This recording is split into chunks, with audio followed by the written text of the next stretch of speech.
All right, I'm pretty much wrapping it up for the day. I got this chef knife glued up today was the main thing, and this thing's going to be really cool. Can't see the handles because it's all covered in clamps, but really stoked with how that's looking. And I'm really pumped with how many people have, sent me messages and left comments on some stuff that they want to see with these videos. I am kind of planning on just doing a lot of little tips and tricks and stuff like that of things that I've learned over time. And but I have put in a couple videos like just let me know what kind of stuff you want to see. And a lot of people have commented about how I've kind of grown my following, whether it be grown the business or grown the social media kind of platform of the business. And I guess it's probably, to touch on like the whole thing, it would probably take me like 5 hours to explain everything. But I think the whole thing is you have to kind of have your mindset on what you want to do and where you want it to go. And I'm not going to really touch base on how to grow on Facebook or Instagram or whatever it is, whatever platform you're using, because all that information is out there if you want to learn. But I think the main thing that I've learned and what I've done that's worked for me is just being consistent. And I guess when I started this, I obviously didn't even think or plan on it turning into what it is right now, but I started making knives and they weren't great, obviously, like everybody's when they start.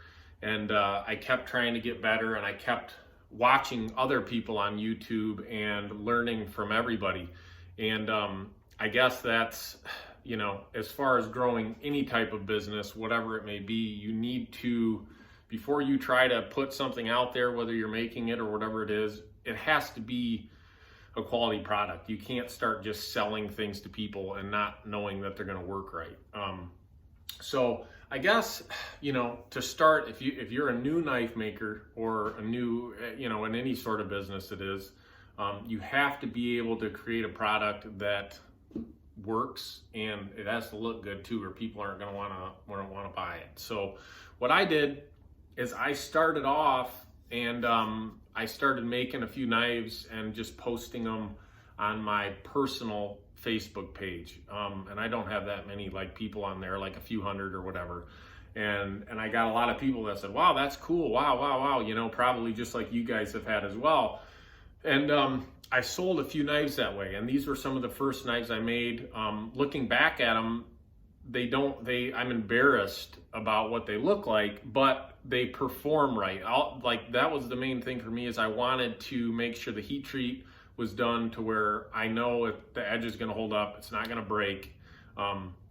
That's kind of the main thing when you're first starting. And so basically what happened is I kept getting different people contacting me and saying, hey, I saw you made a knife for so-and-so and so-and-so.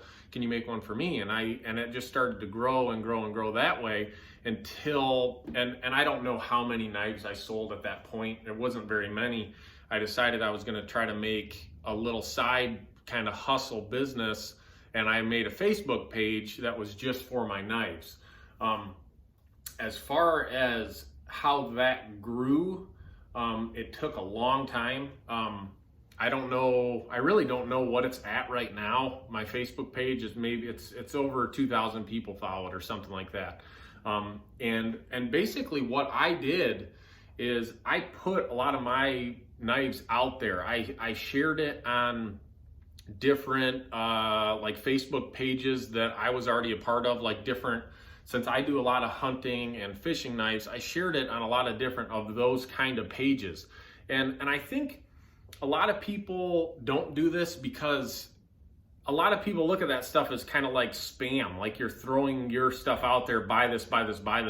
And I see it that way too a little bit. But as far as how it is in this day and age, getting your name out there and getting your work out there, it's hard. So you have to be willing to do that a little bit. You have to be willing to just put it out there, and maybe it'll get deleted. Maybe somebody will say, why are you trying to do this? Whatever it is, you still need to try to do it and push it, because that's kind of what launched me into being able to make more knives and sell more knives. Is maybe one person out of 50 people see it and say, oh, that's pretty cool. They come and they follow your page.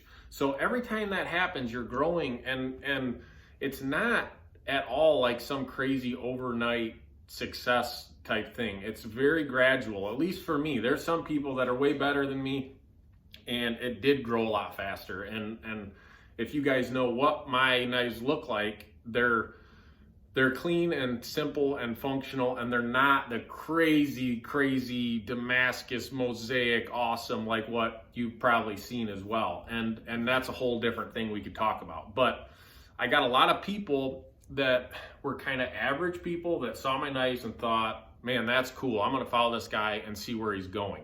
And so I kind of slowly grew that Facebook page. And I probably only had that for maybe 2 years or something. I didn't even start an Instagram page.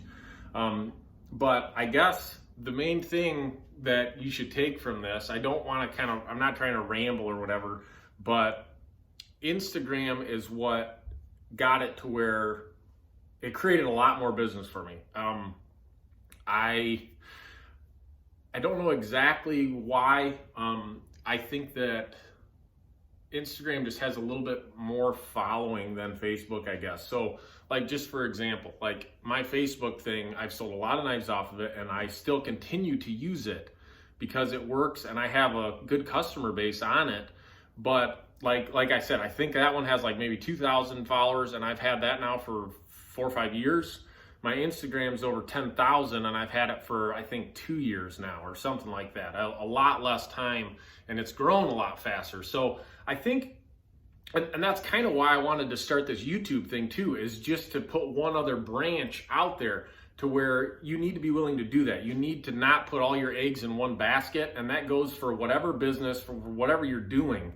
You need to branch out and try different routes, because some might not work and others will. And even if I spend a bunch of time doing this YouTube thing and it doesn't work out, at least I tried it and put it out there, and that's kind of what I've been doing this whole time. And sometimes when you throw something at the wall, it's going to stick every once in a while. So that would be a good tip, is don't just focus on one thing. Try to spread out and take a couple different avenues with the same idea. So a lot of people ask me as well, like if I do any like knife shows or gun shows or stuff like that, and I never have done that. And especially with how everything is now, you can't rely on building a bunch of knives and taking it to some gun show, and then it makes it to where now you can't even go to any of these blade show, and all these things got canceled this year. And I know it screwed a lot of people that a lot of their business comes from those. So for me, it's tough as well, because I'm relying on social media just like a lot of other people are as well for their business. But it's working out this year with how the coronavirus thing has affected everything, and it's worked out. So I guess if you take anything from all my rambling here, try to do some different things. Don't just focus on taking your knives to gun shows. Don't just focus on putting your knives on Instagram. You need to spread out and put them out there. And the other thing that I see a lot of people do, especially like new people, is, and this was hard for me as well, because to grow on any social media platform, you have to be consistent, and you have to constantly be posting and communicating and touching base with everybody, and it's super time consuming. I mean, I spend a lot of time every day just making sure you're posting and responding to messages right away, and just making sure you're not ignoring anybody. You're doing all this stuff, and the bigger it grows, the harder that is to follow and keep up on. But you need to, and that's what my Instagram growth is all because of constantly posting. And luckily for me, you need to have good stuff to post as well. Like I was constantly making knives, and I was getting orders to where I was able to post maybe a new knife or a different angle of a knife. And if you're making a couple knives a week, you're able to constantly have content to put out there so people can see what you're doing. And that's another thing, is you really need to have that content. You can't just put up junk, because nobody wants to see junk. They want to see something that they would maybe want to buy, and that's how it grows. So I guess if you are a smaller knife maker right now, maybe if you're just a hobby knife maker and you want to grow, you need to just make knives and make sure what you're making is what people want to see, and you're targeting the right audience. It's kind of hard to explain, I guess, but that's a really good tip. And the more you kind of think about it, it makes sense. Just don't put junk out there, and just you have to hustle, and you have to work at it, and you have to push it. I was listening to a podcast the other day. I listen to a lot of different podcasts out here because I'm out here so much. Music just gets old, And the guy was saying, I'm not going to say who it was or whatever, but he was saying that he started making an item and he put it on Instagram or whatever. He started an Instagram, and I don't remember what he said, but after like a couple months, it was one of Instagram's top photos, and it just blew up. So he went from like no followers to 25,000 followers or something in a matter of 2 weeks.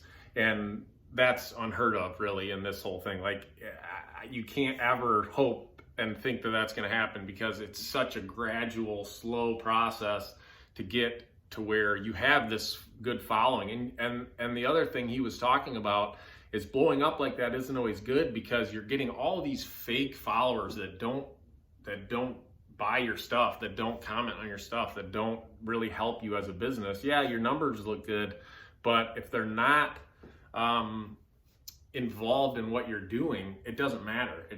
So don't try to do the weird things where you get fake followers. I see quite a few other knife makers that, they'll have 20,000 followers on Instagram, and you look at their photos and they have 100 likes on them or whatever it is, and you know that something doesn't add up.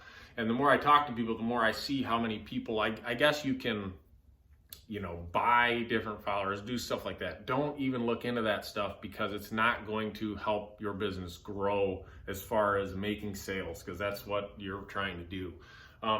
So anyways, I think I'm kind of rambling a little bit. If you want me to touch base on this a little more, I will, as far as maybe in depth a little bit more on different aspects of how I grew and where I'm at right now. I think I kind of touched base on it a little bit. I am super happy with everybody dropping comments and messaging me about these videos and stuff. I don't really plan on this growing to be some crazy YouTube thing. It gives me one other little aspect of being able to communicate and get some good feedback on whatever it is I'm doing. And hopefully I can learn some things and you can learn some things, and it all works out good. So anyways, that's my little rant for the day. I've got a bunch of knives tempering right now. I got heat treated today. So tomorrow I'm going to start grinding a couple Damascus knives, and I've got a big batch of Trekkers to do too. So that's what I'll be working on. And yeah, so if this video, if I just rambled and didn't really answer anybody's questions, let me know. And if you want me to touch on kind of a more specific area, let me know on that as well, because I'd love to do it, and just any way I can help or however it is, I'd love to. So, all right, guys, make sure you subscribe too. It helps a lot, and I appreciate it. Have a good one.